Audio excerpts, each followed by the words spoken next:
Hello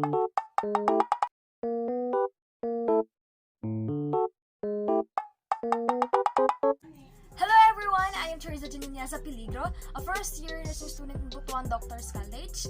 This video is about taking a vital signs return demonstration. So before I proceed to the procedure, let me first define what is vital signs taking. So vital signs taking in temperature, pulse, respiration, and blood pressure. So vital signs taking is a procedure that provides data that reflect the status of several body systems that include cardiovascular, neurologic, peripheral vascular, and respiratory systems.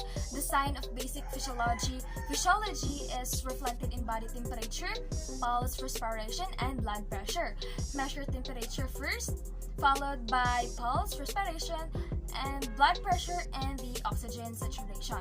Its purpose is to assess the client's condition, to determine the baseline values for future comparisons, to detect changes and abnormalities in the condition of the heart. So, when to take vital signs? First, upon admission as ordered, then any change in status with chest pain or any abnormal sensation, then before and after administration of preoperative medications, then after surgery or invasive diagnostic procedures, then before and after administration of blood products or medications that can cause cardiovascular and respiratory changes, then before and after any nursing intervention that can affect the cardiovascular or respiratory system.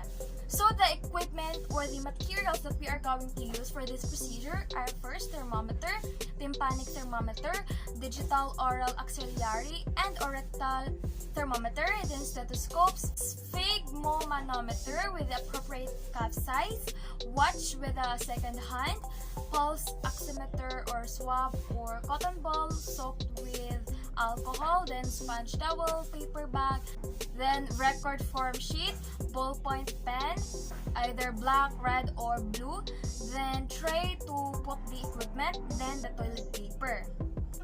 Okay, so the first procedure that we are going to do is the measuring of temperature or temperature taking. So first, I'm going to define those terms. So it is the process of measuring or monitoring the patient's body temperature using a clinical thermometer.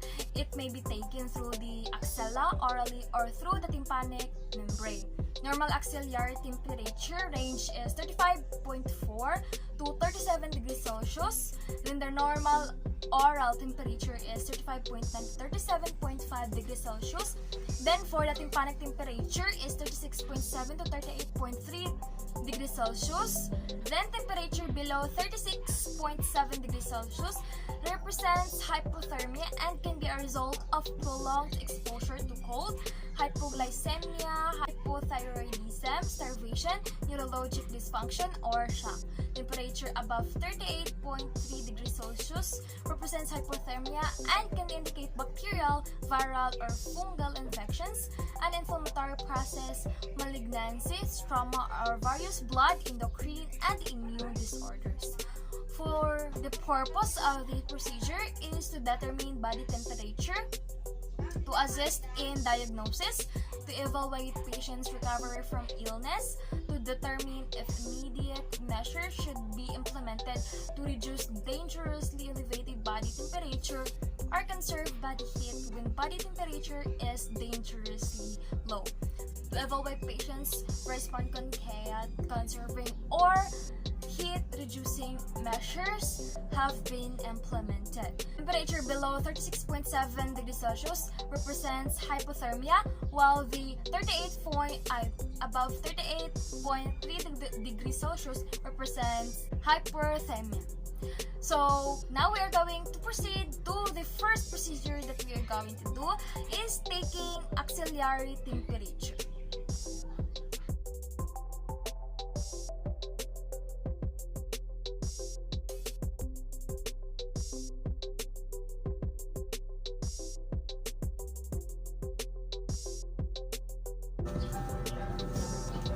Good morning, ma'am. I am Teresa Januniasa Peligro. I am your nurse for today. So first, may I ask your name, ma'am? Okay, let me see first your wristband. Okay, so what we are going to do right now, ma'am, is I am going to take your temperature through your axilla. So I'm going to put a temperature on your axilla, okay? Okay, let me first get the equipment that we are going to use right now.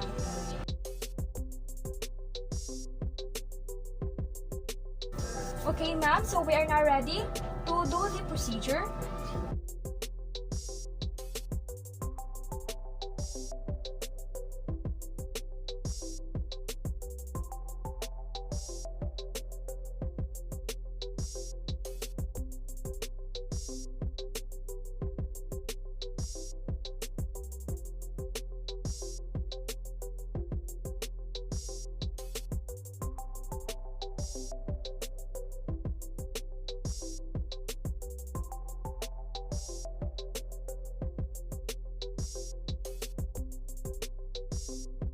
Okay, ma'am, so your temperature is normal and that is 36 degrees Celsius. We are now done with the procedure, ma'am. Thank you for your cooperation.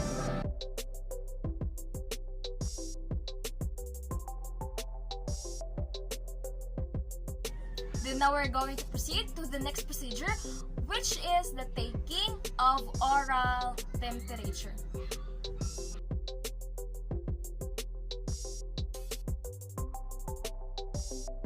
Good morning, ma'am. I am Teresa Juniasa Peligro. I am your nurse for today. So first, may I ask your name, ma'am?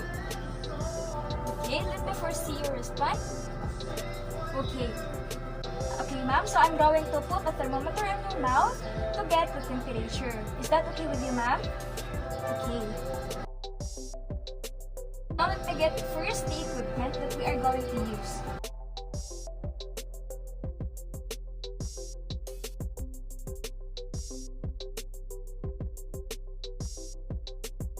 Can you please open your mouth? Okay, thank you. Close it now, ma'am.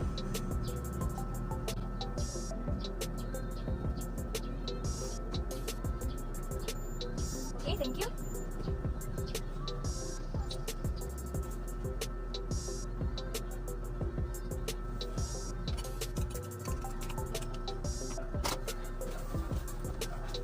Okay, ma'am, so your temperature is 36.1. So, and that is normal. You're now done with the procedure, ma'am. Thank you for your cooperation.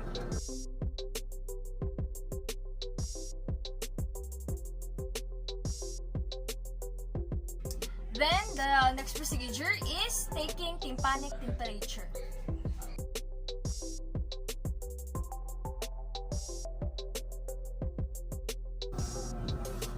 Hello, ma'am. Good day. I am Teresa Jean Peligro. I am your nurse for today. So, first, may I ask your name, ma'am? Okay. And also, let me see your wristband. Okay. So, what we are going to do right now, ma'am, is I am going to get your temperature through your tympanic. So, that is your ear. So, is it okay with you, ma'am? I'm going to put the thermometer in your ears. Okay, ma'am, thank you. Okay, ma'am, thank you. I'm going to get the equipment that we are going to use. Okay, so ma'am, we're now ready to do the procedure. But first, I'm going to close the curtains to provide some privacy. Okay? Okay, ma'am, before that, can you please expose the air? Can you please expose one of the ear? Okay, ma'am, thank you.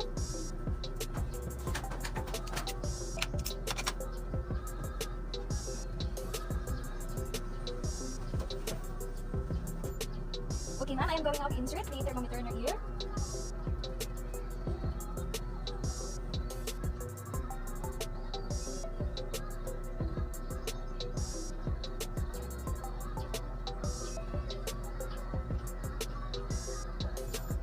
Okay, ma'am, we are now done.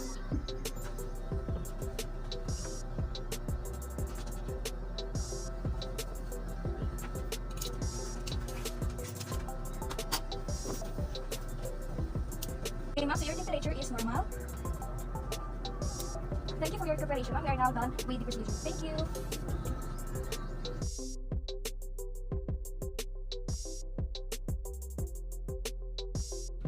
Then, the fourth procedure is taking temperature through rectum or rectal temperature.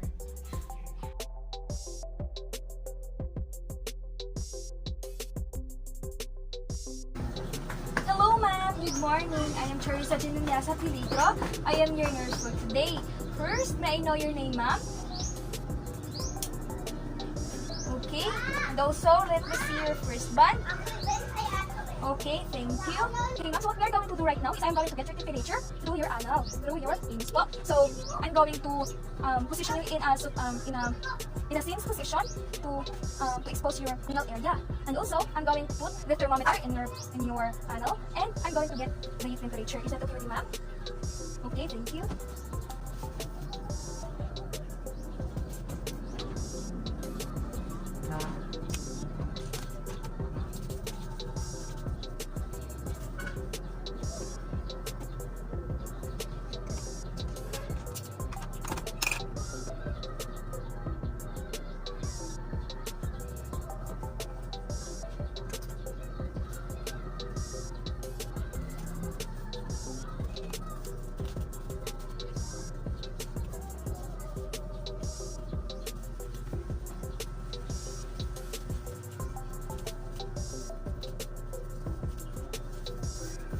Now let me position you to the other side.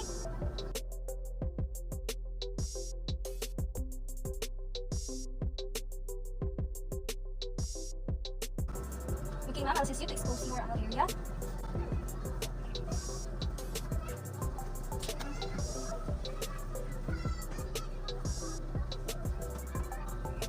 Then I'm going to put the lubrication to the thermometer.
Okay, ma'am, we're now done with the procedure. Thank you for your coverage.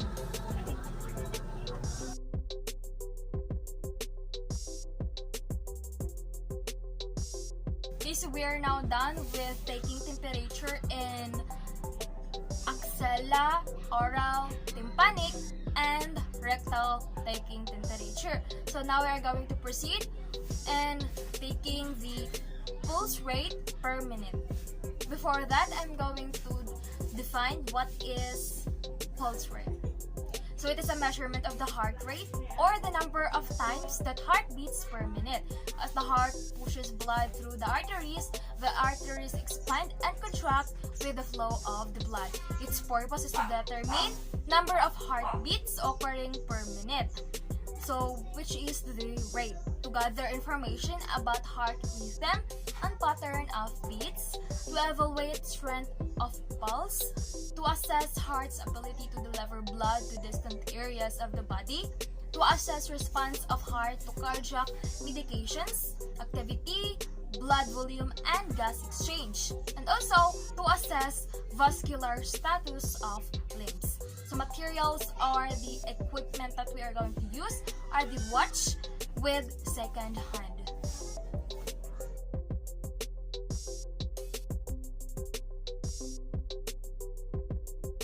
Hello ma'am, good morning. I am Charissa Piligro. I am your nurse for today. So first, may I ask your name ma'am? Okay, and also let me see your wristband. Okay ma'am, thank you. Okay ma'am, so what we are going to do right now is I'm going to get your pulse rate. So it is to determine the number of beat of your pulse per minute. Is it okay with you, ma'am? Okay, thank you.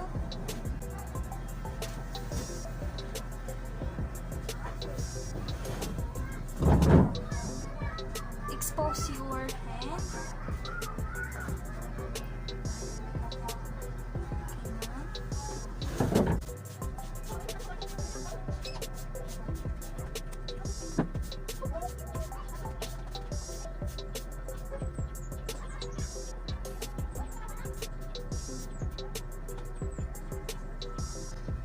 Okay, ma'am, thank you for your cooperation. We're now done.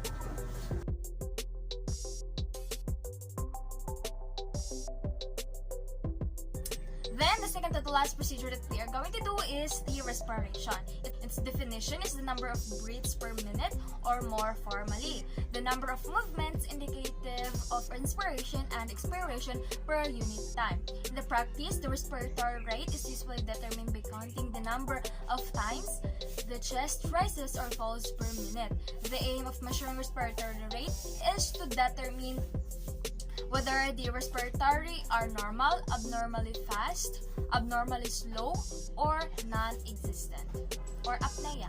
For the normal range, below 6 months is 30 to 60 beats per minute, while the 6 to 12 months, 24 to 30 beats per minute. For the 5 years, 20 to 30 beats per minute.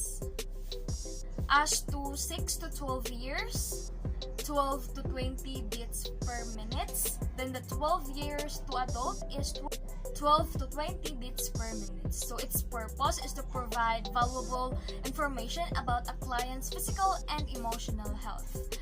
And the last is for the equipment. It is only the watch with a second hand.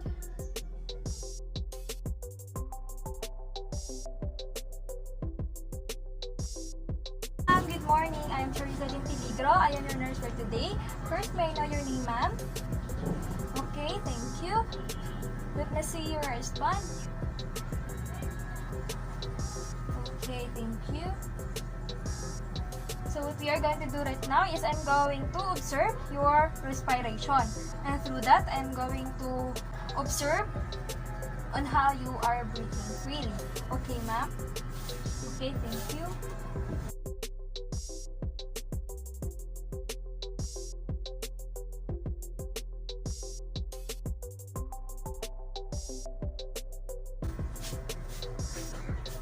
Okay, ma'am, we are now done with the procedure. Thank you for your cooperation. Then, we are now in the last procedure in vital signs taking. It is setting the blood pressure. So, its definition is pressure exerted on the wall of the arteries when the left ventricle of the heart pushes blood into the aorta. Then, its purpose is to determine vascular resistance to blood flow, to determine the effectiveness of cardiac muscle in pumping blood to overcome the vascular resistance. And last, for the materials and the equipment that you're going to use, first the blood pressure apparatus, the sphygmomanometer, the stethoscope, paper and pen, and a cotton ball soaked with alcohol, which will be used in cleaning the stethoscopes.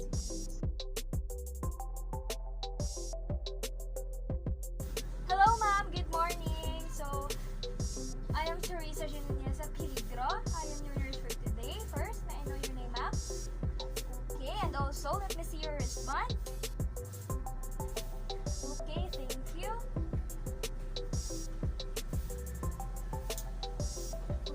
So what we are going to do right now is I'm going to get your blood pressure. Is that okay with you, ma'am? Okay, thank you.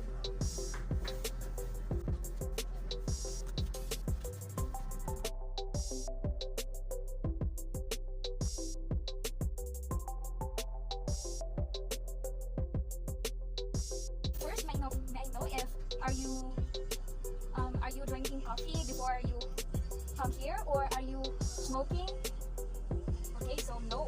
And also, what are you doing before you come here? Are you running? Are you doing some sort of exercises that may interfere with the result of your blood pressure? Okay, so none. Okay, that's good. So we may now start the procedure now. And also, are you comfortable with that position now? Okay, thank you.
Okay, ma'am, so your blood pressure is normal, and that is 110/70.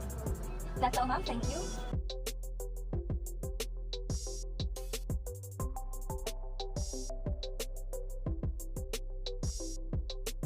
So that's it, everyone. Thank you for watching this video. See you next time. Bye!